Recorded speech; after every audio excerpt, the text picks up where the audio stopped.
Hi everyone, welcome.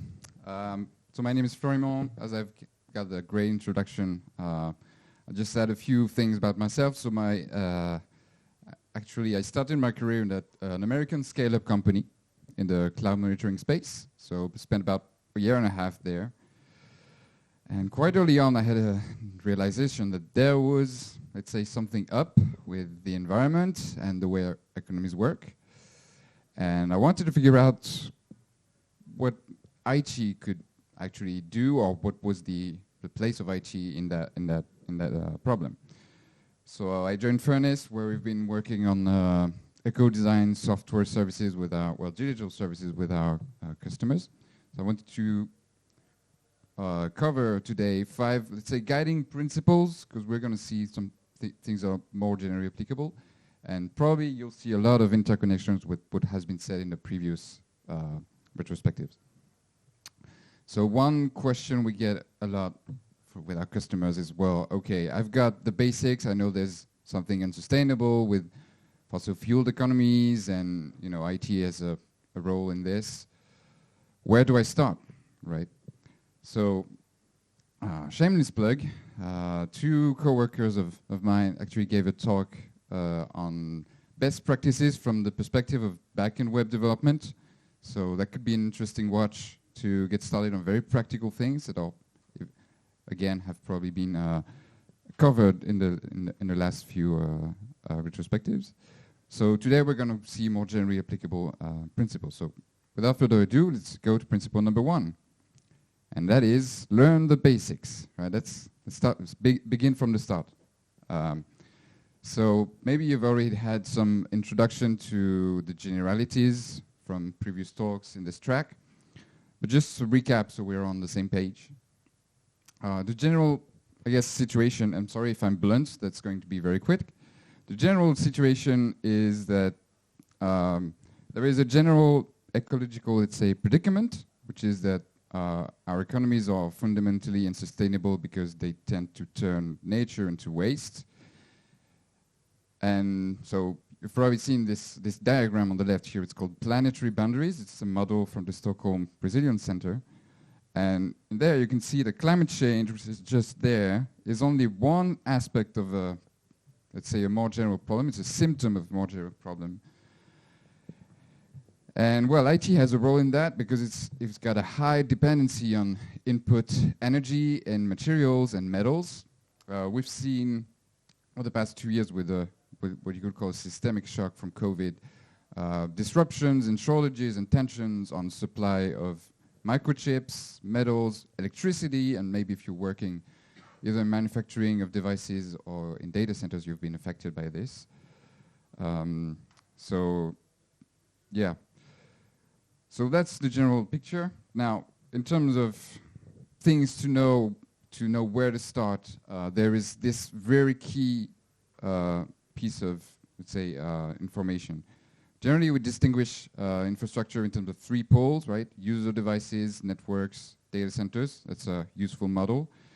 The key thing to understand is that first, it's not only about greenhouse gases, right? It's not only about carbon footprint.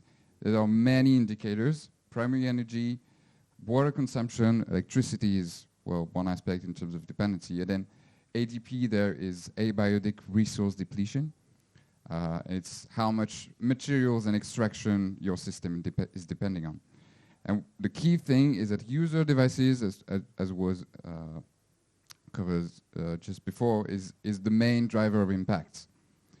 And you found it out in their research, as I understand. And the reason for that is, again, extraction of materials. If you see there, the huge spike on the left is pre-manufacturing phase. It's before manufacturing the devices and putting metals together. So the key lever, the primary lever at all times, is avoid the manufacturing of new equipment. There's a lot of ways to do this, but that's the main thing. You could improve the lifespan of devices, keep them for longer, avoid replacing devices. And as software engineers, product designers, we also have responsibility in terms of software obsolescence. Because if we've designed systems not to push too much load on devices, make them slower, or at least feel slower, And then people replace them just because they think it got old, but it didn't. It just got slower because of our developments. Now, so there's a lot of things to cover, but that's the one general idea. And then we can start actually doing things, right? So one thing that might actually work is, well, start from what you're already doing, right? You've got a system, a code base, and engineering practices, and there's actually good news. Good news is that Ecodesign has a lot of interconnections with engineering practices. So I'll take just one example here, which is performance. We chase performance. We try to make it better for our users, make it more snappy, make APIs more requests per second, etc.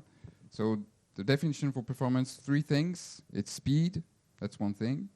Capacity, which is the ability to handle the load, and then resource utilization. And this is obviously the last part that is actually the interconnection with the Ecodesign, using as few resources as possible to fulfill a need. So the good news is that we can actually leverage existing tools. If you're in the web development space, there's many on there, web.dev, Lighthouse, Yellow Lab tools, EcoIndex. But then there are bad news, because one general principle is that efficiency is not actually guaranteed to give you lower usage of resources at absolute levels, right? It's called the rebound effect. When you gain efficiency on a usage of a resource, that gets you money from increasing efficiency. You use that to actually use the resource more. It's as old as when we've discovered coal and started to create machines from it. And it's hard. It's hard to actually overcome this problem. One way maybe that we can go towards resolving it is the third principle, and that is questioning the needs. It's actually thinking about the functionalities and what we are putting in our digital services. So we've already got examples before, but I tell you a little story to illustrate. So I think it was 2 years ago, a coworker of ours was working as a product owner for one of our customers, and she got asked from the customer. So the customer was in the event industry. They were building a platform to organize events, just like this one. And she got asked, well, could you, fairness, build us some kind of ticketing system where we have customer inquiries, our own customers ask questions about events, and that's becoming, and could you build some kind of ticketing system, like a support, support website? And I think she's there at the back, and she asked a simple question: why? Like, why do you need that? Like, what need are you trying to address?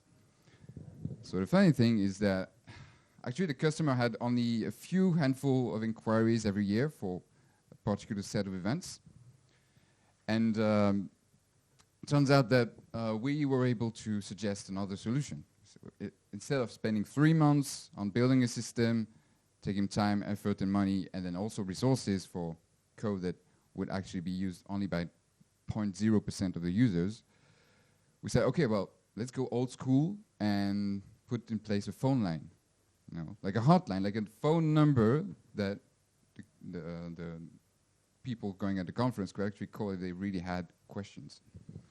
Now, that might sound, well, old school, but it actually worked. It saved the customer money, it saved them time and resources. He was very happy about that. So that's the example of saying, okay, well, we think we need something. That's a very general engineering and design issue, but it's, again, an interconnection with Ecodesign. We think we need something. What can we do that can actually be much less impactful?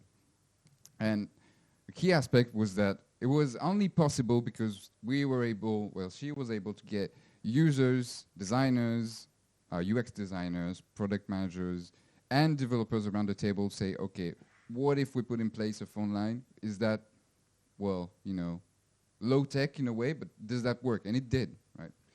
So in our experience, having everyone being able to interact is really a key thing. But then you might say, okay, well, we put things in place, right? And how do we know that we actually lowered the impacts? Right? That's probably a core question to get management on board and stuff. Like, so you've already had the saying, what one cannot improve, what one cannot measure, one cannot improve. Sometimes it's attributed to Lord Kelvin, but actually he never said exactly this. He just said that basically when you're not able to measure something, you have less knowledge about it, which is less quote-worthy, I guess. But when he was lecturing his students in 1883 or something, he actually had instruments to measure electricity units like watts, voltages, and amps. But what we see in our experience, and I'm talking from the best of my knowledge here, is that we are at the very beginning of actually having enough data to measure just about anything. There's one exception maybe, which is greenhouse gases, because carbon calculators are all the rage today. Everyone's building a carbon calculator because we actually have data, right? We can put things together. We have 20 plus years, 40 years of research on carbon emissions, emission factors. But what about water consumption? How much primary energy does my service, which takes user devices, networks, and data centers, actually use? What about ecotoxicity from extracting aluminum and metals and iron ore and all of that? What we do have is estimates, right? Not precise measurements, but estimates that we can actually try and compile into meaningful life cycle analysis. But that takes work and time. And of course, not everyone is a life cycle analysis expert or professional. So how do we do? Well, again, we have, I think, we have to be modest about the tools that we have and know their limitations. Now, there's work being done. I think Benoît Petit gave an introduction to the work by Boavista. David, right, gave an introduction to the work by Boavista. They just released this week this small simulation, proof of concept simulation about introducing, on the top there is greenhouse gases, but also primary energy and abiotic resource depletion into a fleet of servers and trying to estimate that to make better decisions. So there's a lot of work there being done. But again, general idea is it's hard to measure. And that's actually all right. Because this is a funny but simple take. It's eco-design is actually a lot of common sense. Doesn't mean it's easy. Doesn't mean it's obvious. Just like if you work on accessibility or something, I mean there are rules and basics that you have to grasp. But once you actually see, you know where to look, then you can see the places where obviously you're doing something wasteful. So this brings us to last principle, which will be a way to sort of summarize. There's a framework or a model that I quite like. I call it, I don't know if it's got a name, but I call it the gradient of eco-design radicalism. It's not from us, but it's from the Green IT Collective. It looks like this, right? There are like several levels of eco-design. One level that we've seen is optimization. It's like taking your existing program or SQL query and then trying to optimize it. Data compression, reduce storage, all of that, without touching too much on the technical architecture. Now, if you do touch the technical architecture, that's level 2, you go to the technical redesign level. And that one example is extensive caching, right? That can be a redesign because it generally has a lot of changes required. Going from a pool model where clients pull your APIs every X seconds or minutes, and then you say, okay, well, maybe I've got a few writes, lots of reads, I can actually push them the changes. That's the kind of things that can be beneficial from an eco-design perspective. Functional innovation, again, cooperation between the different people. I've put there aggressive feature cuts because really don't be afraid to throw stuff away. If it's been there, nobody knows if it's being used. Well, measure a bit if it's being used at all, and if it's not, just throw it away. don't be afraid. And then the last bit there is level 4. And let's call it the radical shift. It's like going like through, you know, some kind of portal. It's like another dimension. So generally that involves a mix of high-tech. You know, we keep some part of high-tech, and then we pour in a fair share of low-tech solutions and then some form of social innovation. Now, to make this more practical, I'll give an example. Again, it's not from me, it's from the Green IT Collective, but there was this, let's say, Spanish startup that was working on a weather prediction system for farmers, right? The rain, amount of rain that's going to fall and everything. So they built a machine learning statistical model for this, and then they were delivering this to a mobile app, right? The mobile app was connected to a network through 5G. Today it's 5G. And then they said, okay, what if we, they considered expanding to Africa. Because of course in Africa you can be very useful with weather prediction for droughts or extreme events. And they had a problem, well, 2 problems. First one is farmers don't have smartphones connected to 5G networks, right? Most farmers don't. And the second problem is, even if they had some kind of dumb phone, there are actually countries in Africa where illiteracy is still a major issue. Illiterate rates can go up to, I think, 70%. Some countries like Nigeria. So that's where the low-tech part goes in. First, you forget about the smartphones and 5G. You push SMS to a dumb phone, right? Again, from a pull to a push model. But not only that, they were not pushing SMS to the farmers because some of them might not be able to read them. It's something very clever, but very simple, but very clever. They actually sent SMS to local school teachers, right, in the small cities or villages, and then children who, fortunately, most children actually go to school in Africa nowadays, right? The children would go to class, and then a teacher would write down the predictions on the blackboard. Children would come back home and then tell their parents about what's up with the weather in the next few days. And when you look at the actual material footprint of expanding to Africa in this way, it's hugely reduced compared to, you know, trying to say, okay, we need a 5G infrastructure and smartphones for everyone in Africa. That's like, no, that's not going to happen. But it did allow them to actually be useful and provide value to farmers in Africa. And again, the high-tech part was still there, right? They still had their data center and machine learning model. It's just there was a mix of low-tech and social innovation to actually reach new possibilities. So I think that's a very inspiring example. And really the principle there should be that we aim for this radical shift whenever we can and actually think of it and then say, okay, how can we actually go for something that's not, you know, old school, something that's not, let's say, technophobic, but techno-realistic or techno, you know, well, yeah.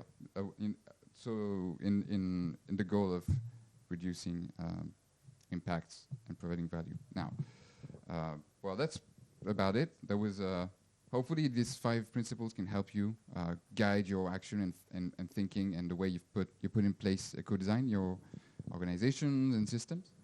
I've put some more links there.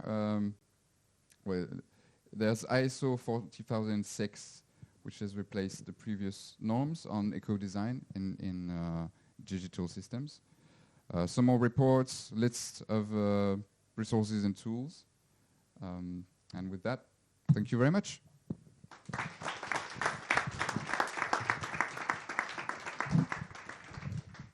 That was a great wrap-up session of pretty much everything we've seen. Thank you so much. Do we have questions? Oh, yeah. Was like, it's not possible. That will be the very first talk with at least 2 or 3 questions. Hello. You said that we have to avoid old equipment, new equipment, to be more green.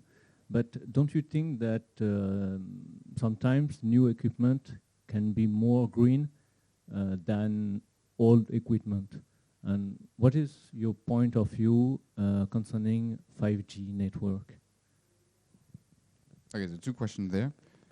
First question is, do you mean replacing new equipments where old might be consuming more resources, for example? I understand that we have to take a look on primary energy, water consumption, and so on. But sometimes we have sometimes new equipment that can get more, more efficient. Yeah. Okay, so I guess the first point of answer there is life cycle analysis. So to actually answer that question, I think I don't have resources at hand, but I guess people like EcoInfo from the CNRS have dived into this. But the key thing being that the majority of impacts are not in the usage phase. If you look at a smartphone, I think that's like 5 to 10% on usage, especially in a country like France with low carbon electricity. And then the rest is manufacturing the thing. So basically, you could do so to compensate or to recall the amount of resources, the amounts of impacts on usage on 1 year. You have to at least keep your device for 10 years, right? That's what that means. What it means. And today we are manufacturing about 1 billion smartphones every year. And in Europe, the average lifespan or replacement time for smartphones is 2 years. So there's a lot of way to go, right? Yeah. 5G, well, I don't know, like what is it, like four against 5G? I guess from my point of view, if you ask for my personal opinion, my point of view, the question is not so much about 5G as a technology than what it's used for. If it's being used to help, build systems, well, currently it's being used mostly for like let's say a techno-optimist future, autonomous vehicles, edge computing, or things that are generally more intensive in terms of resources and materials. And I think it seems to me that the overall result might be just a rebound effect again, because there's no limitation put in place to the usage of 5G. Now, I don't say it's good or bad in itself, but the question is the usage. Okay, thank you. Yeah, and just regarding the energy savings, and just on the average number that you are looking for, is that the carbon footprint of a smartphone is 80% behind you when you open it, when it's brand new, you open it from the box. So it's very basic math. If you want to buy a smartphone because you will save more energy, basically energy by at least 5 times. Okay, yes, maybe. Otherwise, the math would not add. And usually it's not that kind of massive savings that you will benefit from.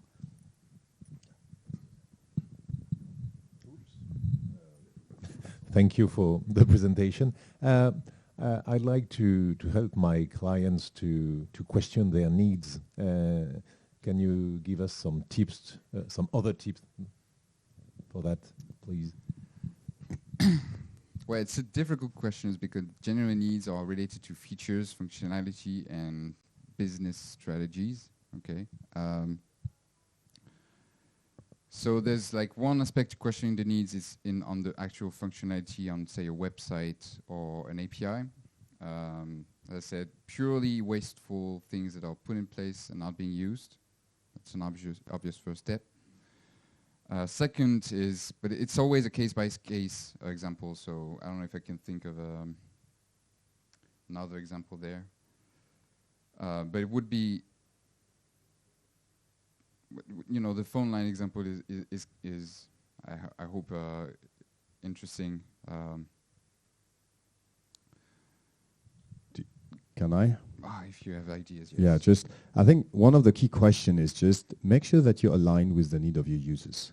It's a very basic point, but I'm going to take an example from my previous professional experience, which is I used to work at Sologer, okay? What our users need is to find a home, okay?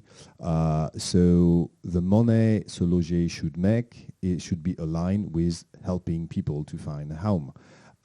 and actually providing a lot of advertising when they're already in this very painful and stressing experience looking for a home is not very much aligned. So you should, and actually that was the case at Sology because it's negligible the money you make with advertising, online advertising, but the really question is like, do my business model should rely on online advertising when I actually provide them something highly valuable? Then you should question it. So make sure that you try to realign as much as possible with what your user need, and if you really fulfill this need, then your user it will agree to pay for. And I'm going to give the example of what happened in Germany with the #1 property portal. At some point they realized that for something as big and as massive as finding your new home, if you provide extra features, consumers, like users, people searching for their home, they will be willing to pay. And that was like the biggest taboo ever, because the entire business model of portal model is based on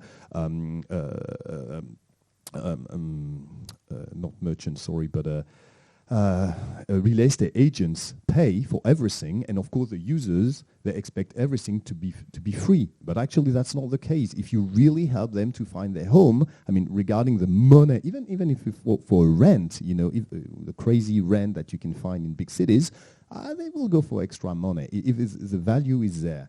And that's, I guess, for many websites relying on advertising, that should really be a key question. But it's just an example. So.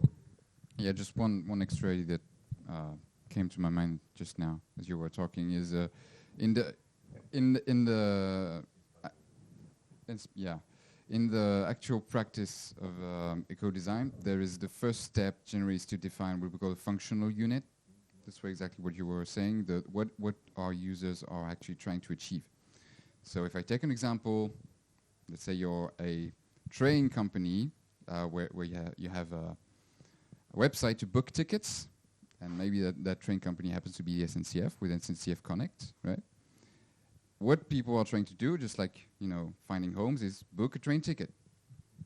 But what you're doing is like there's always, when I book a train ticket, there's always a page where I'm being asked, do you want a car instead? Or, you know, when you arrive, do you want a car? I don't know. I just want a train ticket, so just remove that page, right? Well, that brings us again to the business side, because maybe the SNCF Connect, the SNCF is making some money from that partnership with whatever car renting company. What if we were able also to collectively say we should have a train system where we can afford not to put in place such partnerships at all, just wasting everyone's time?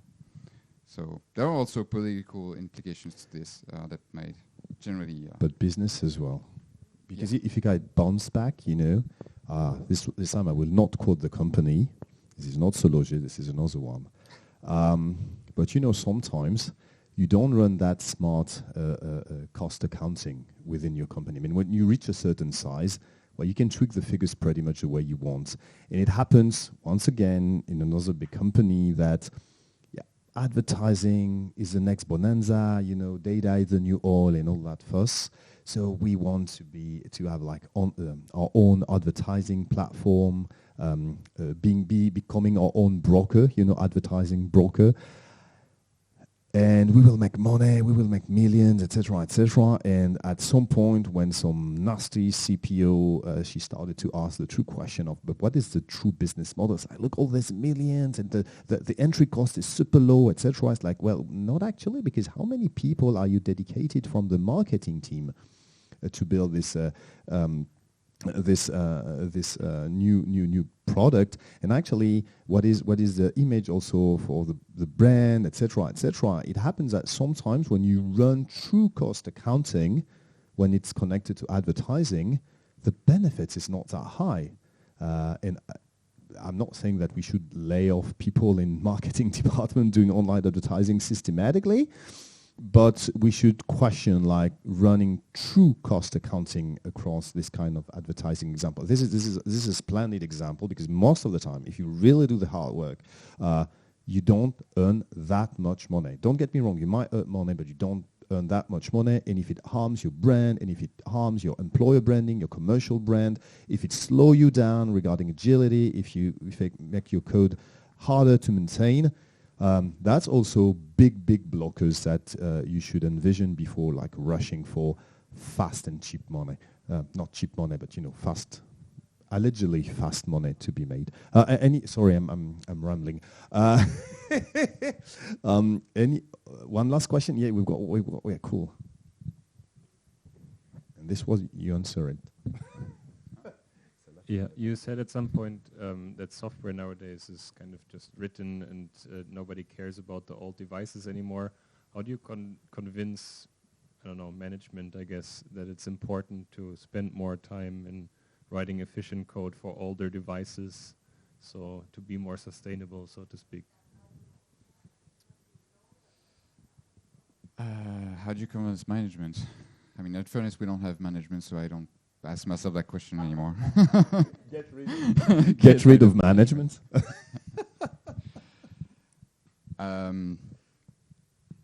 So there's maybe we can go back to the idea of interconnection between Ecodesign and several things. There might be an aspect of economic advantage where you actually are able to reach more users if you are okay with working with putting some extra work to make sure that you're being able to they're able to use your system for like 5, 6, maybe 8 years devices.